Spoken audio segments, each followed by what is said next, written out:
أعوذ بالله من الشيطان الرجيم بسم الله الرحمن الرحيم الحمد لله رب العالمين والصلاة والسلام على سيدنا محمد وعلى آله وصحبه أجمعين سبحانك لا علم لنا إلا ما علمتنا إنك أنت العليم الحكيم رب اشرح لي صدري ويسر لي أمري واحلل من لساني يفقهوا قولي اللهم افتح لنا حكمتك وانشر علينا من خزائن رحمتك يا أرحم الراحمين.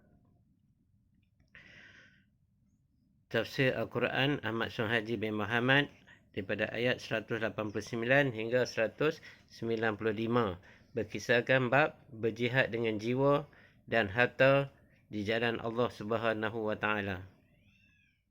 A'udzubillahi minasyaitonirrajim. Bismillahirrahmanirrahim. Yas'alunaka 'anil ahillah qul hiya mawaqitu lin-nasi wal hajj وليس البر بأن تأتوا البيوت من ظهورها ولكن البر من اتقى وأتوا البيوت من أبوابها واتقوا الله لعلكم تفلحون. Ayat 189. Mereka itu bertanya kepada engkau dari hal anak-anak bulan. Katakanlah, dia itu untuk menentukan waktu bagi manusia dan mengerjakan haji, dan bukannya kebaikan dengan cara kamu memasuki rumah dari belakangnya, tetapi kebaikan itu ialah orang-orang yang takwa.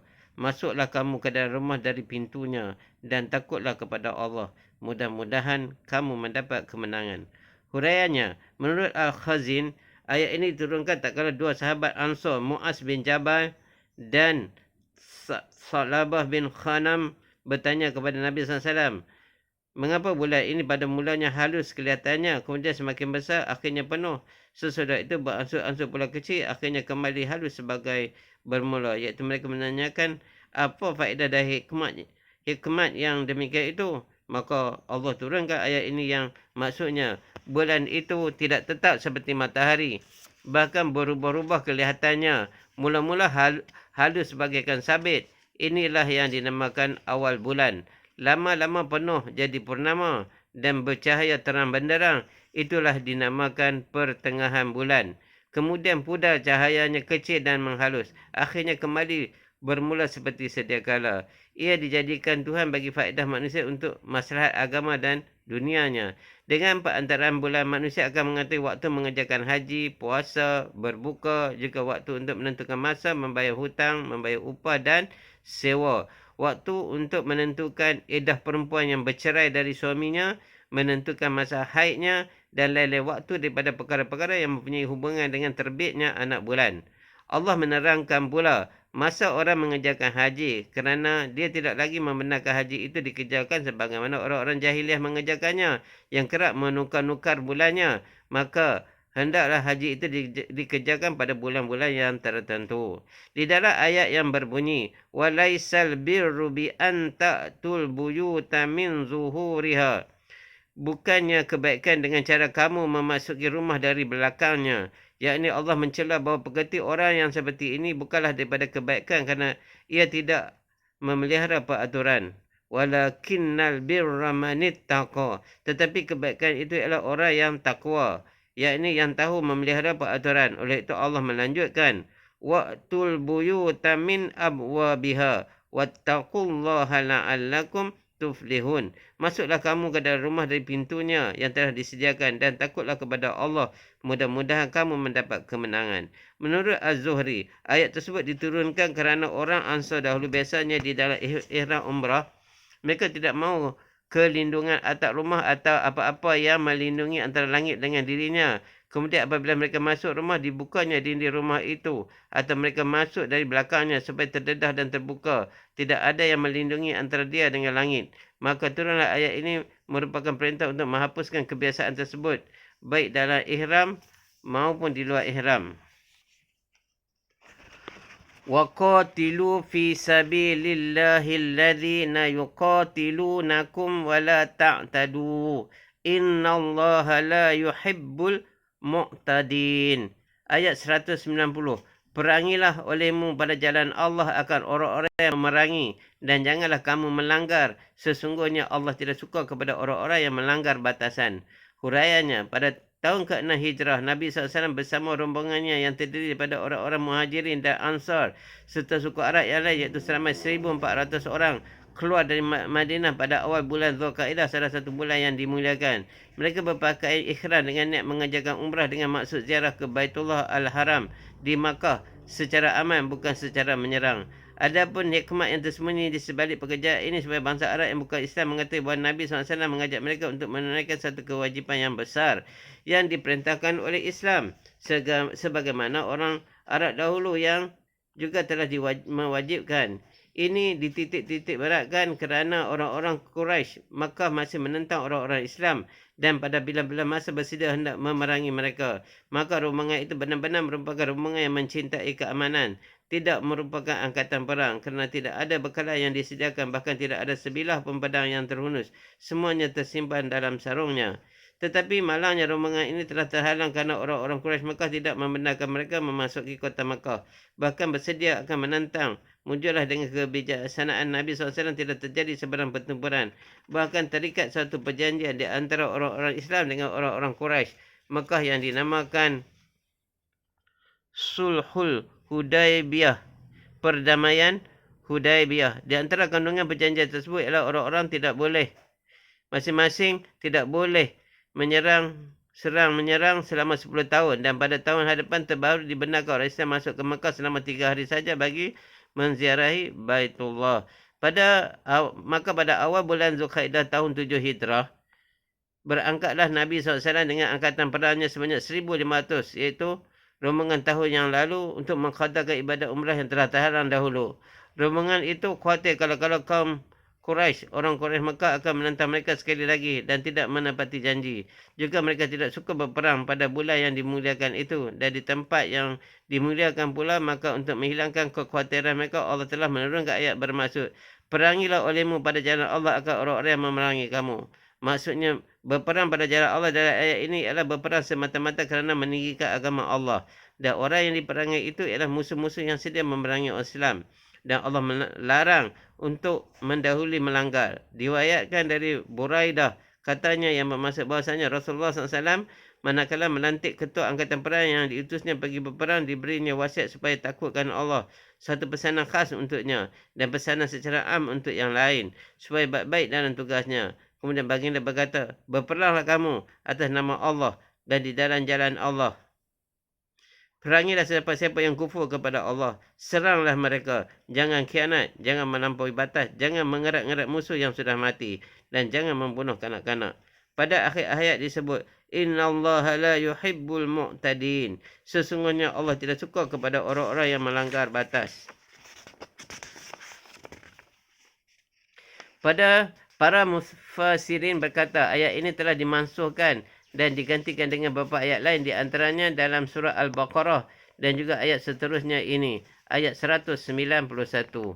Waqtuluhum haitsu saqiftumuhum wa akhrijuhum min haitsu akhrajukum wal fitnatu ashaddu minal qatl wala tuqatiluhum indal masjidil harami hatta yuqatilukum fihi فَإِنْ قَاتَلُوكُمْ فَاقْتُلُوهُمْ كَذَلِكَ جَزَاءُ الْكَافِرِينَ. Ayat 191. Bunuhlah mereka itu di mana sahaja kamu bertemu, dan halaulah mereka itu sebagaimana mereka menghalau kamu. Fitnah itu lebih berbahaya daripada membunuh orang, dan janganlah kamu perangi mereka di dalam Masjidil Haram sehingga mereka memerangi kamu di sana. Maka sekiranya mereka itu memerangi kamu, perangilah pula mereka. Demikianlah balasan untuk orang-orang kafir. Huraiannya, Allah menyuruh bunuh orang-orang yang memerangi di mana sahaja berjumpa, baik di tanah halal maupun di tanah haram seperti Makkah.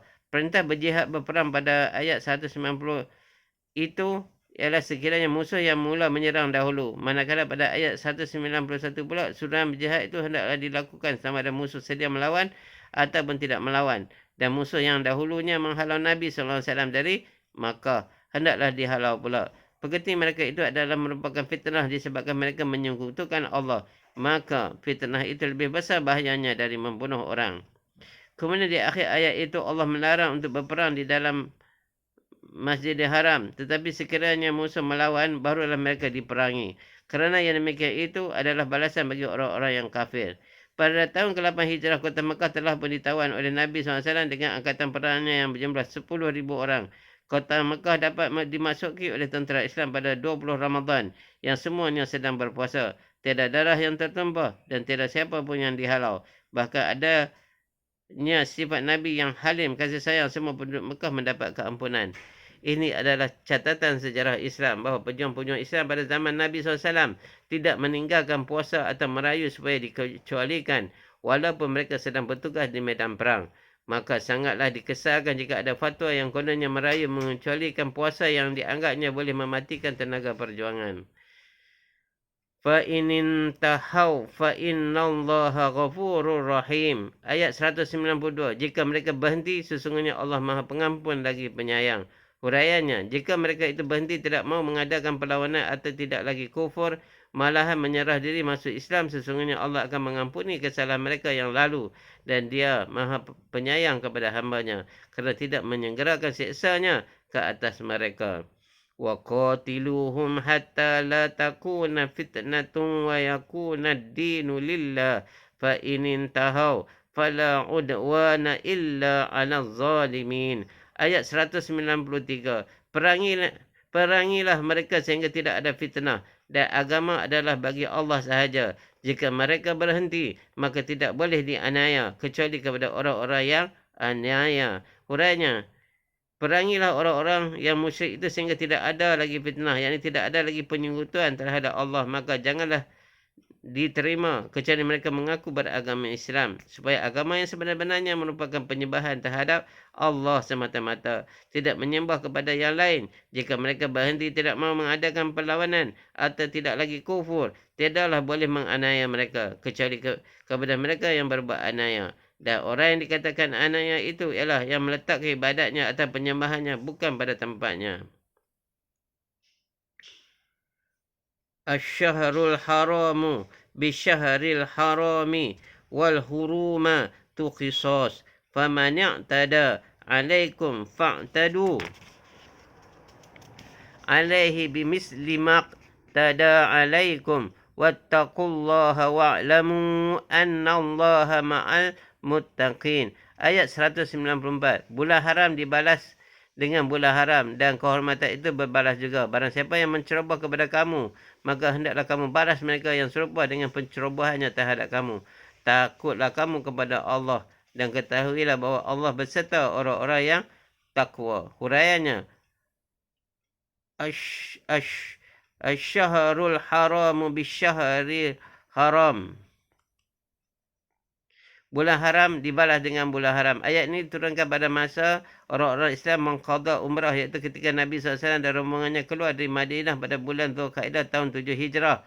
Ayat ini menegaskan sekiranya pada bulan haram yang dimuliakan pada tahun 6 Hijrah yang lalu mereka telah disekat daripada mengerjakan umrah di Makkah oleh orang-orang musyrik, hendaklah pada tahun ini membalas dengan mengqada umrah itu. Wal hurumatu qisas, dan kehormatan itu berbalas juga. Yakni kehormatan bulan, iaitu kehormatan haji, kehormatan tanah Makkah dan kehormatan Al-Masjidil Haram. Jika diceroboh, hendaklah dibalas dengan yang setimpal dengannya. Barang siapa yang menceroboh kepadamu, maka hendaklah kamu balas mereka dengan pencerobohan yang serupa. Takutlah kamu kepada Allah dan ketahuilah bahawa Dia beserta orang-orang yang takwa.